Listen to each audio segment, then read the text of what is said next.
Hollywood डबेड कहानी की शुरुआत होती है जिंग हाउ नाम के एक लड़के से जो अपनी छोटी बहन मिनी के साथ अकेला रहता था। उसकी 6 साल की बहन के दिल में छेद था जिस वजह से उसका इलाज चल रहा था। एक दिन मिनी को स्कूल छोड़कर जिंग हाउ के डॉक्टर से मिलने पहुंचता है तो डॉक्टर ने बताया कि उसकी बीमारी की वजह से उसे अक्सर सांस लेने में दिक्कत होती है। असल में जब मिनी छोटी थी तो उसकी माँ भी इसी बीमारी के कारण गुजर गई थी। अब यही बीमारी मिनी को विरासत में मिली है। उनकी माँ के जाने के बाद जिंग हाउ के पिता भी उन्हें छोड़कर चले गए और अब सारी जिम्मेदारी जिंग हाउ के कंधों पर आ गई। खैर फिर डॉक्टर ने कहा कि जब मिनी 8 साल की हो जाएगी तो उसकी हालत और बिगड़ सकती है, इसीलिए उन्हें जल्द से जल्द ऑपरेशन करवा लेना चाहिए। मगर जिंग हाउ के पास इतने पैसे नहीं थे कि वह मिनी का ऑपरेशन करवा सके। वो बेचारा तो मोबाइल रिपेयर की छोटी सी दुकान चलाकर अपना गुजारा करता था। खैर फिर रात को उसके दोस्त योंग ने उसे फोन करके एक वेयर हाउस में बुलाया। उसने जिंग हाउ को पुराने मोबाइल से भरे डिब्बे का एक पहाड़ दिखाया। उसने कहा कि यह सारा माल एक बिजनेसमैन का है जो अभी जेल में बंद है। अब योंग ने उसे सारा माल 1 लाख यौन में बेचने का ऑफर दिया। वह जानता था कि जिंग हाउ खराब से खराब फोन भी रिपेयर कर सकता है, इसीलिए उसने जिंग हाउ को सलाह दी कि अगर वो इन सारे फोन को ठीक करके बेच देता है तो उसे लाखों का मुनाफा होगा। अब जिंग हाउ ने उसे 2-4 फोन लिए। घर आकर उनके पार्ट्स चेक किए मगर उनकी क्वालिटी उस हिसाब की नहीं थी, लेकिन फिर भी उसने अपनी जबरदस्त कारीगरी से सभी मोबाइल को ठीक कर दिया। अब उसे एहसास हुआ कि इन सब फोन को ठीक करके बेचने का बिजनेस बनाया जा सकता है, इसीलिए उसने सारे फोन खरीदने का फैसला किया। उसने उसी दिन अपनी दुकान को गिरवी रखकर लोन अप्लाई कर दिया। फिर अगले दिन वह रात को अपना ठीक किया हुआ फोन बेचने के लिए एक इलेक्ट्रॉनिक सेल सेंटर में पहुंचा। उसकी कीमत सुनकर उसने सभी फोन्स को बेचने का हिसाब लगाया तो उसे लगभग 9 लाख यौन का फायदा हो सकता है। इतने पैसों में तो वह अपनी बहन का इलाज करवा के एक आरामदायक जिंदगी भी बिता पाएगा। जल्द ही उसने सारे फोन खरीद लिए और उन्हें ठीक करने के काम में जुट गया। मगर 2 हफ्तों बाद सरकार ने नया कानून लागू किया कि उसके मुताबिक पुराने फोन्स को खरीदना बेचना अब गैर कानूनी होगा। जब जिंग हाउ को ये खबर मिली तो उसके सारे सपने चकनाचूर हो गए, क्योंकि अब वो जल्द ही अपना बिजनेस शुरू करने वाला था। उसके पास अब इतने फोन्स का पहाड़ इकट्ठा हो चुका था कि इन्हें देखकर अब उसे समझ नहीं आ रहा था कि भाई इनसे छुटकारा कैसे पाऊं। आखिरकार उसने शाइनिंग इलेक्ट्रॉनिक्स कंपनी के ऑफिस में जाने का फैसला किया। यह वही कंपनी थी जिनके फोन्स जिंग हाउ ने खरीदे थे। वहां उसकी मुलाकात पिंग नाम के एक मैनेजर से हुई। जिंग हाउ ने उसे ऑफर दिया कि वह सभी फोन्स के स्पेयर पार्ट्स निकाल कर उन्हें ठीक कर सकता है और उनकी कंपनी इन पार्ट्स को गरीब देशों में बेच सकते हैं। उसे यकीन था कि विदेश में इन स्पेयर पार्ट्स का बहुत बड़ा धंधा बन सकता है, मगर पिंग ने उसका ऑफर ठुकरा दिया क्योंकि उसे लगा कि जिंग हाउ के spare parts quality control test pass नहीं कर पाएंगे। लेकिन जिंग हाउ ने वादा किया कि वह अच्छी क्वालिटी के पार्ट्स बनाकर दिखाएगा। आखिरकार लाई पिंग ने कहा कि पहले भाई थोड़े बहुत बना के दिखाओ, अगर बढ़िया हुए तो कंपनी डील करने के लिए तैयार है। उस दिन से जिंग हाउ ने जी तोड़कर मेहनत के साथ फोन में से छोटे छोटे पार्ट निकालकर उन्हें रिपेयर करने में जुट गया। यह काम बेहद पेचीदा था, मगर मेहनत और लगन से जिंग हाउ ने सभी के पार्ट्स निकालकर बिल्कुल ठीक कर दिए। इसके बाद वो इन्हें लेकर कंपनी के हेडक्वार्टर में पहुंचा। कंपनी वाले ने उनका टेस्ट करवाया और आखिरकार जिंग हाउ के पार्ट्स क्वालिटी टेस्ट में पास हो गए। इसके बाद वह दौड़कर लाई पिंग से मिलने गया, लेकिन वो कंपनी के डायरेक्टर मिस्टर जाओ के साथ था। जिंग हाउ ने उसे क्वालिटी रिपेयर दिखाई, मगर लाई पिंग ने कहा कि उसने पार्ट खरीदने का कोई वादा नहीं किया था।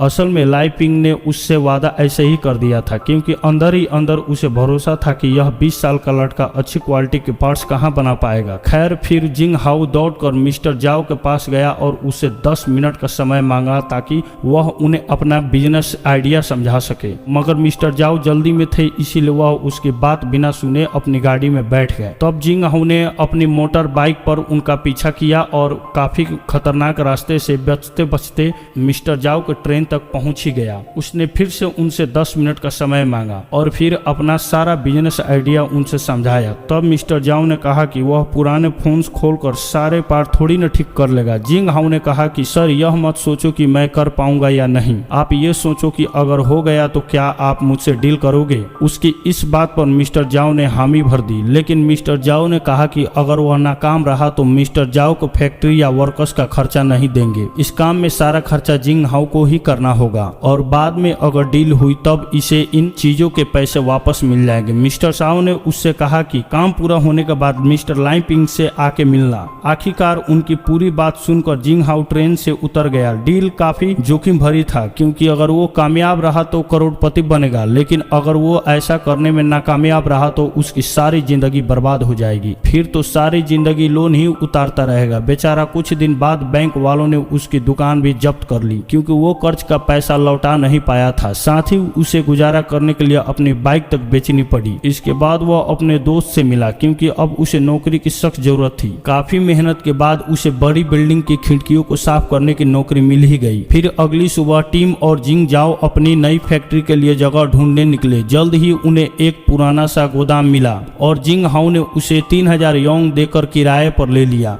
इसके बाद उसने टम्प के साथ मिलकर पूरे गोडाउन की सफाई की ताकि वहां पर फोन को ठीक किया जा सके।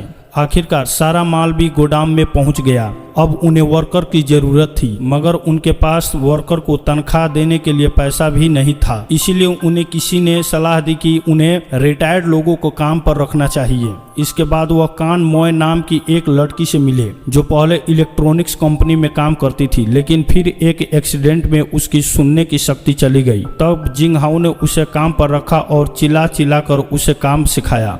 अगला वर्कर था जेम्स, पर एक दिन उसने किसी को पकड़ के पीट दिया जिस वजह से उसे जेल जाना पड़ा। जिंग हाउ ने उसे भी स्पेयर पार्ट्स ठीक करने का काम सिखाया। फिर उनकी अगली मुलाकात हुई हाजी नाम के एक आदमी से जो पूरा दिन गेम्स खेलकर अपना समय बर्बाद ही करता रहता था, लेकिन अब उसे नौकरी की जरूरत थी क्योंकि अब वह अपनी पसंदीदा औरत से शादी करने वाला था। इसके बाद टीम वृद्धा आश्रम से कुछ बुढ़ों को लेकर आया जो जिंग हाउ की मदद करना चाहते थे। हालांकि वह काफी ज्यादा बूढ़े थे मगर जिंग हाउ को उनकी पूरी जिंदगी के काम में तजुर्बे की बहुत कदर थी। आखिरकार जिंग हाउ ने कुछ ही दिनों में उन्हें भी तैयार कर दिया और इन्हीं वर्करों के साथ मिलकर उसने नाइस व्यूज नाम से एक कंपनी बना दी। अब जिंग हाउ दिन भर खिड़कियां साफ करने का काम करता था ताकि वह अपना गुजारा कर सके। उधर उसकी बहन मिनी की हालात में अब भी कोई सुधार नहीं था। जिंग हाउ कैसे भी करके उसे खुश रखने की कोशिश करता था। इधर उसकी कंपनी में वर्कर्स दिन रात काम करने लगे और कुछ समय बाद हाजी ने अपनी पसंदीदा लड़की से शादी भी कर ली। सारे वर्कर्स इस खुशी के मौके पर उसके साथ शामिल थे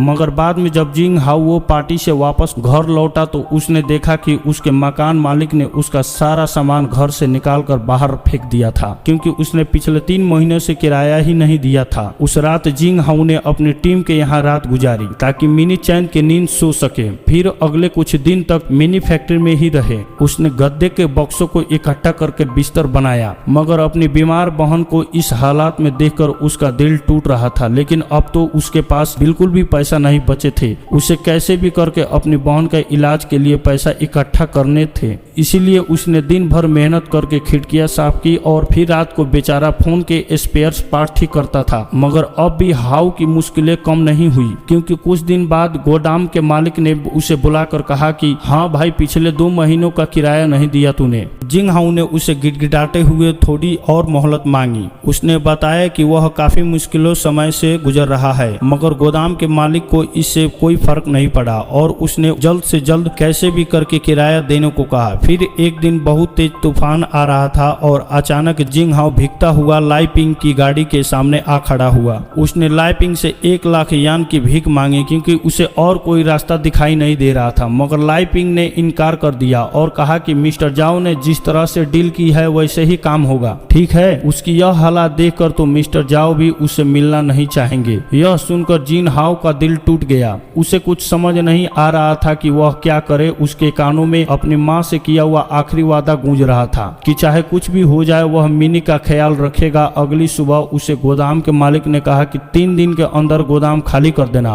अब तो जिंग हाउ पूरी तरह से हिम्मत हार चुका था और उसे बुरी खबर अपने वर्कर्स को भी देनी थी। अगले 2 हफ्तों में काम पूरा होने वाला था, मगर उसके पास काम जारी रखने के लिए कोई जगह ही नहीं थी। आखिरकार जिंग हाउ ने हार मान ली, मगर तभी उसके वर्कर्स ने कहा कि वह अपना अपना काम घर से करने को तैयार है। वो जिंग हाउ को इस मुसीबत से अकेले गुजरने नहीं दे सकते, क्योंकि वो अब सब एक परिवार थे और परिवार में किसी को अकेला नहीं छोड़ा जाता। इसके बाद सभी वर्कर्स ने अपने घरों से काम किया। इधर जिंग हाउ ने भी दिन रात मेहनत की। एक रात मिनी ने उसका शुक्रिया अदा किया, क्योंकि वो जानती थी कि जिंग हाउ ने इतनी मेहनत उसके लिए ही कर रहा है। आखिरकार डिलीवरी का दिन आ गया और उन्हें जो स्पेयर पार्ट ठीक करके दिए थे वो सब टेस्टिंग के लिए चले गए। कुछ समय के बाद जिंग हाउ और उसके साथियों को कंपनी ऑफिस में मिस्टर जाओ से मिलने बुलाया गया। मिस्टर जाओ ने जिंग हाउ की मेहनत की तारीफ की और कहा कि टेस्ट में सारे उनके स्पेयर पार्ट्स पास हो गई। उसके काम से खुश होकर मिस्टर जाओ ने जिंग हाउ को 2 साल का कॉन्ट्रैक्ट ऑफर दिया, जिसके बदले में उसे 50 लाख यौन मिलेंगे। आखिरकार